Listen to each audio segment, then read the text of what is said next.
Assalamualaikum warahmatullahi wabarakatuh.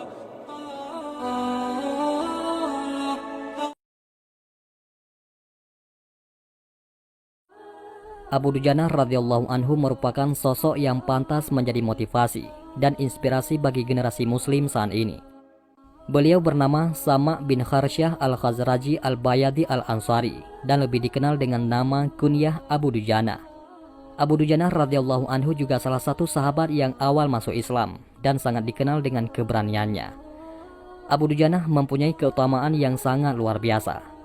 Di antaranya, beliau sangat mahir dalam memainkan pedang dan menunggang kuda, serta memiliki mental yang sangat gagah dan berani.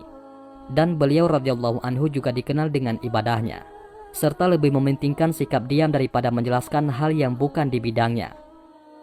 Abu Dujana radhiyallahu anhu memiliki peran besar dalam setiap peperangan kaum muslimin di masa Rasulullah SAW. Hampir di setiap pertempuran kaum muslimin, maka beliau pasti ada di sana. Sebut saja seperti pertempuran Badar, Uhud, Hunain, Khandaq, dan lain sebagainya. Di masa Khalifah Abu Bakar radhiyallahu anhu, Abu Dujana juga memiliki peran besar dalam menumpas nabi palsu yang bernama Musailamah al-Kadzab. Dengan gagah berani beliau masuk ke benteng musuh yang dikenal kokoh dan menumpas apapun yang menghalanginya, termasuk sang nabi palsu tersebut, yang akhirnya binasalah oleh tombak Wahsy radhiyallahu anhu. Di pertempuran yang dikenal dengan pertempuran Yamamah ini, juga Allah memberikan kemuliaan kepadanya, yakni sebagai seorang syuhada. Jika kita membaca kitab-kitab sirah dan perjuangan para sahabat radhiyallahu anhum ajmain, maka setiap kitab tersebut akan mengisahkan seorang kesatria yang keberaniannya sangat luar biasa. Hingga sahabat yang digelari Hawari Rasulullah, yakni Zubair bin Awam radhiyallahu anhu pun memuji keberaniannya. Beliaulah Abu Dujana. Dan kisah heroiknya sangat dikenal khususnya pada pertempuran Uhud. Dalam sejarah dijelaskan, pertempuran Uhud terjadi pada bulan Syawal tahun 3 Hijriah. Hanya berselang 1 tahun setelah terjadinya pertempuran Badar. Latar belakang terjadinya perang Uhud adalah sikap orang-orang Quraisy yang masih hidup ingin membalas dendam atas kekalahan mereka pada perang Badar. Maka bergeraklah Ikrimah bin Abu Jahal, Safwan bin Umayyah, dan Abu Sufyan mendatangi kabilah-kabilah yang ada. Mereka meminta orang-orang kaya yang ada dalam kafilah Abu Sufyan untuk mewakafkan hartanya sebagai bekal perang. Semua orang menyetujui permintaan itu. Pasukan Quraisy yang berjumlah 3.000 tentara mulai bergerak. Bertindak sebagai pemimpin utama adalah Abu Sufyan. Sayap kanan dikomandani oleh Khalid bin Walid, yang sekaligus bertindak sebagai pemimpin pasukan berkuda. Sayap kiri dikomandani oleh Ikrimah bin Abu Jahal. Sementara pasukan pejalan kaki dipimpin oleh Safwan bin Umayyah. Pembawa panji utama adalah Talhah al-Abdari. Berita ini pun sampai kepada Rasulullah SAW atas informasi yang diberikan Abbas bin Abdul Muthalib yang berada di Makkah, yang dikirim lewat utusannya. Rasulullah pun bermusyawarah dengan sahabat-sahabatnya dalam mengatur strategi. Beliau SAW menyampaikan sebuah mimpinya. Demi Allah, aku telah bermimpi. Dalam mimpi itu, aku melihat beberapa ekor sapi disembelih. Kulihat pula ujung pedangku bengkok, dan kulihat aku memasukkan tanganku di sebuah baju besi yang kokoh. Para sahabat menanyakan tafsirannya. Rasulullah pun menafsirkan, sapi yang disembelih sebagai beberapa sahabatku yang syahid. Pedang yang bengkok ditafsirkan ahlul baitnya yang menjadi syuhada. Para ahli sejarah mengatakan Hamzah. Sedangkan baju besi yang kokoh yaitu sebagai Madinah. Rasulullah berpendapat agar tetap bertahan di Madinah. Pendapat ini pun didukung oleh tokoh munafik yaitu Abdullah bin Ubay bin Salul. Namun beberapa sahabat yang sebelumnya tidak hadir di perang Badar terus mendesak agar Rasulullah SAW untuk keluar saja. Hal ini atas kepercayaan mereka akan pertolongan Allah yang pernah ditunjukkan di pertempuran Badar. Terlebih rasa cemburu mereka terhadap ahli Badar yang istimewa. Terdapat juga Hamzah radhiyallahu anhu. Sang singa Allah ini pun mendesak agar keluar saja dari Madinah. Hal ini pula yang membuat Rasulullah SAW menghargai pendapat para sahabatnya untuk keluar dari Madinah. Setelah Rasulullah SAW turun dari mimbar dan mengenakan baju zirah, para sahabat radhiyallahu anhum ajmain merasa tidak enak atas keputusan mereka. Akibatnya, mereka pun mengatakan kepada baginda Nabi bahwa mereka setuju untuk bertahan di Madinah.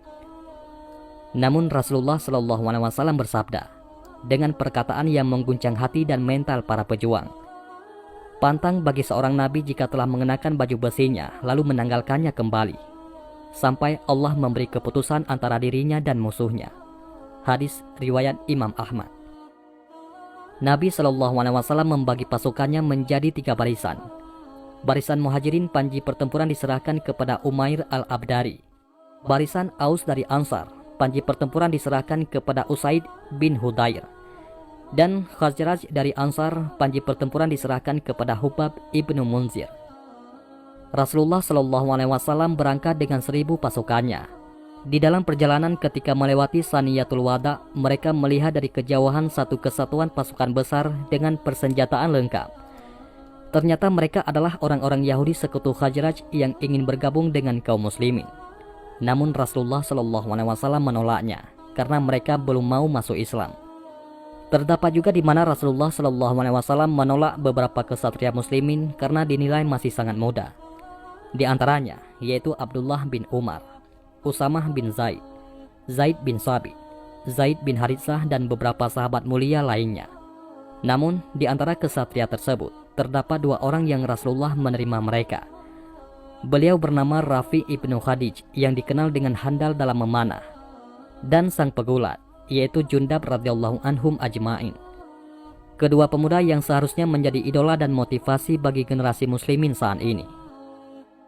Dalam sejarah dijelaskan, saat waktu subuh dan posisi kubus sudah saling berdekatan, seorang tokoh munafik yaitu Abdullah bin Ubay bin Salul berhasil memadamkan semangat kaum muslimin. Ia menghasut sepertiga pasukan muslimin dengan alasan idenya tidak didengar oleh baginda Nabi. Padahal itu hanya sebuah alasan yang memang tujuan utamanya adalah melenyapkan semangat juang para kesatria dari diri-diri mereka. Akibatnya, sekitar 300 orang memisahkan diri dari pasukan muslimin dan mengikuti jejak tokoh munafik itu. Abdullah bin Haram radhiyallahu anhu menasehati mereka. Namun justru mereka meledek bagaikan orang yang takut akan kematian. Allah Subhanahu wa taala berfirman, "Dan supaya Allah mengetahui siapa orang-orang yang munafik, kepada mereka dikatakan, marilah berperang di jalan Allah atau pertahankanlah dirimu." Mereka berkata, "Sekiranya kami mengetahui akan terjadi peperangan, tentulah kami mengikutimu." Mereka pada hari itu lebih dekat kepada kekafiran daripada keimanan. Mereka mengatakan dengan mulutnya apa yang tidak terkandung dalam hatinya. Dan Allah lebih mengetahui dalam hatinya. Dan Allah lebih mengetahui apa yang mereka sembunyikan.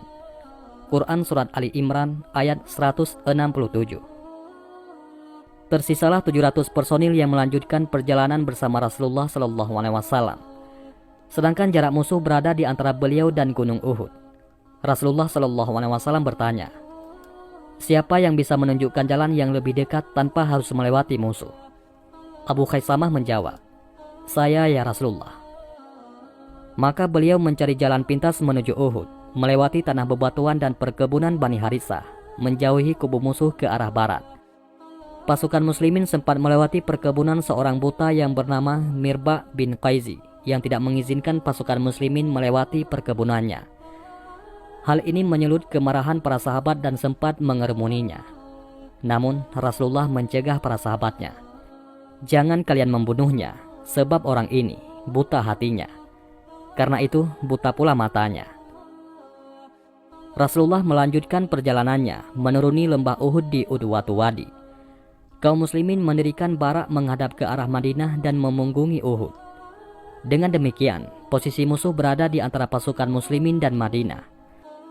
Selanjutnya, Rasulullah SAW menempatkan 50 pemanah yang dipimpin Abdullah bin Zubair radhiyallahu anhu di bukit utara lembah Qana dan kemudian dikenal dengan Jabal Ruma. Tujuannya untuk mencegah penyerangan dari belakang kaum muslimin dan menghanguskan pasukan kavaleri musuh ketika mendekat. Rasulullah SAW berpesan, "Jika kalian melihat kami disambar burung sekalipun, jangan tinggalkan posisi kalian sampai aku mengirim utusan kepada kalian. Jika kalian melihat kami mampu mengalahkan orang-orang musyrik itu, jangan meninggalkan tempat sampai aku mengirim utusan kepada kalian." Hadis riwayat Al-Bukhari. Rasulullah SAW memilih tempat yang tinggi untuk lokasi pasukannya agar jika kaum musyrikin menang, kaum muslimin tidak menyerah dan melarikan diri. Sebaliknya, jika kaum muslimin menang, musuh tidak mungkin bisa menghindari dari kejaran mereka. Terlebih terdapat orang-orang pilihan di barisan terdepan yang sudah dikenal dengan kehebatannya. Seperti biasa, Rasulullah SAW memotivasi para sahabatnya sehingga meningkatnya iman mereka dan terbentuknya mental yang tidak ada yang mampu menghabisi mereka. Mereka laksana gunung yang kokoh dan bagaikan petir yang siap menyambar. Di suatu ketika, Rasulullah SAW mencabut pedangnya dan berseru, "Siapa yang bersedia mengambil pedang ini dengan memenuhi haknya?" Bangkitlah Zubair bin Awam, yakni hawari Rasulullah, untuk mengambilnya. Namun Rasulullah menariknya. Bangkit pula sang singa Allah, yaitu Hamzah, namun tetap demikian. Begitu pula Ali bin Abi Thalib, Umar bin Khattab, dan juga Miqdad radhiyallahu anhum ajma'in. Namun Rasulullah SAW tetap berseru demikian. Di tengah kebingungan di antara para sahabat, berdirilah seorang pemuda yang gagah. Dan beliaulah tokoh yang kita bahas, yaitu Abu Dujana. Dia bertanya, "Apa haknya wahai Rasulullah?" Rasulullah SAW menjawab, "Engkau mengambilnya dan menebas wajah-wajah musuh sampai bengkok." Abu Dujana berkata, "Aku bersedia mengambilnya dan memenuhi haknya wahai Rasulullah." Abu Dujana radhiyallahu anhu dikenal sebagai kesatria pemberani. Beliau juga memiliki sorban merah, yang jika ia gunakan, semua orang sudah mengetahuinya bahwa Abu Dujana telah siap bertempur sampai mati. Para sahabat menyaksikan sang kesatria yang mengikatkan sorban tersebut di kepalanya, seakan-akan sebuah pedang yang ia terima, menjadikannya laksana petir yang siap menyambar wajah-wajah sang penyembah berhala. Ia berjalan dengan angkuh sambil mengayunkan pedangnya di antara kedua kubu, sehingga Rasulullah SAW bersabda, "Sesungguhnya itu adalah gaya berjalan yang dibenci Allah, kecuali di tempat seperti ini." Pada bulan Syawal tahun 3 Hijriah, bertemulah dua kubu antara pasukan musyrikin yang berjumlah 3.000 personil menghadapi pasukan muslimin yang berjumlah 300 personil, dan pertempuran pun dimulai. Terjadilah perang tanding di antara kedua kubu. Talhah bin Abi Talhah al-Abdari, yang dikenal ketangkasannya, maju menantang kaum muslimin berduel 1 lawan 1. Para sahabat sempat terpaku sejenak. Namun bangkit sang kesatria yang kekuatannya bagaikan 1000 lelaki, yaitu Zubair bin Awam radhiyallahu anhu, langsung maju menjawab tantangan tersebut. Beliau melesat bak serigala hingga tiba-tiba saja sudah berada di punggung unta bersama lawannya. Mereka pun berduel, di mana debu-debu berterbangan. Tanpa waktu lama, Zubair mampu mengalahkan lawannya.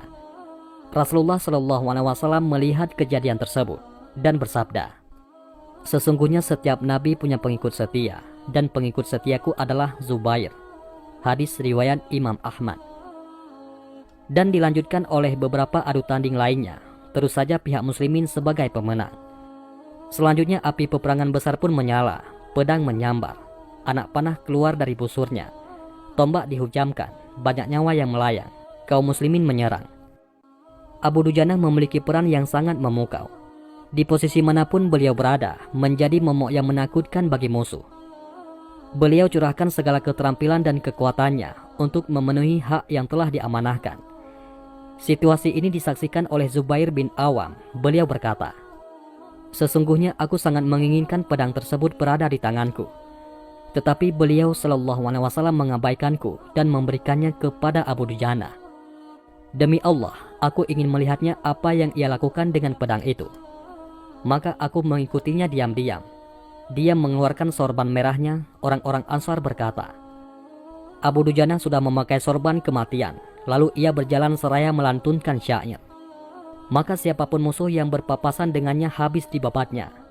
Sementara itu, terdapat seorang musyrikin yang bertubuh besar dan kekar, yang tidak akan membiarkan pasukan muslimin yang terluka pasti dihabisinya. Jarak antara orang itu dengan Abu Dujana kian dekat.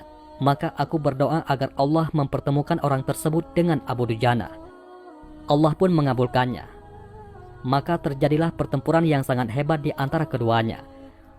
Mereka saling menebas satu sama lain. Debu-debu berterbangan. Hingga akhirnya pedang orang itu tertancap di perisai Abu Dujana. Dengan sigap Abu Dujana mengayunkan pedangnya dan seketika menghabisi orang tersebut. Abu Dujana terus maju bagaikan singa garang hingga ia sampai di tempat wanita-wanita Quraisy, sedang ia tidak mengetahuinya. Abu Dujana menceritakan, aku melihat sosok yang sangat bernafsu untuk melawan musuhnya, hingga aku maju mendekatinya. Ketika aku hendak menghabisinya, ternyata ia adalah seorang wanita. Kuurungkan niat untuk menghabisinya, karena pedang Rasulullah terlalu mulia untuk menghabisi seorang wanita. Bayangkanlah wahai muslimin dan muslimat, bagaimana agama Islam sangat memuliakan para wanita, dan menjadi bukti bahwa Islam bukanlah ajaran radikal, karena agama ini melarang untuk membunuh wanita, anak-anak, orang tua dan menghancurkan tempat ibadah orang lain. Dan tahukah siapa wanita tersebut? Ialah Hindun binti Utbah, yang nantinya masuk Islam dan menjadi pejuang Islam di kalangan wanita. Tidaklah semua itu kecuali hidayah dari Allah. Demikianlah kisah heroik kesatria Abu Dujanah radhiyallahu anhu. Dan terdapat pula kesatria muslimin yang dijuluki singa Allah, yakni Hamzah radhiyallahu anhu, dan sahabat yang menjadi motivasi bagi para pejuang, yakni Abdullah bin Haram dan Anas bin Nadar. Wallahu a'lam bishawab. Allahumma sholli ala sayyidina Muhammad wa ala ali sayyidina Muhammad. Assalamualaikum warahmatullahi wabarakatuh.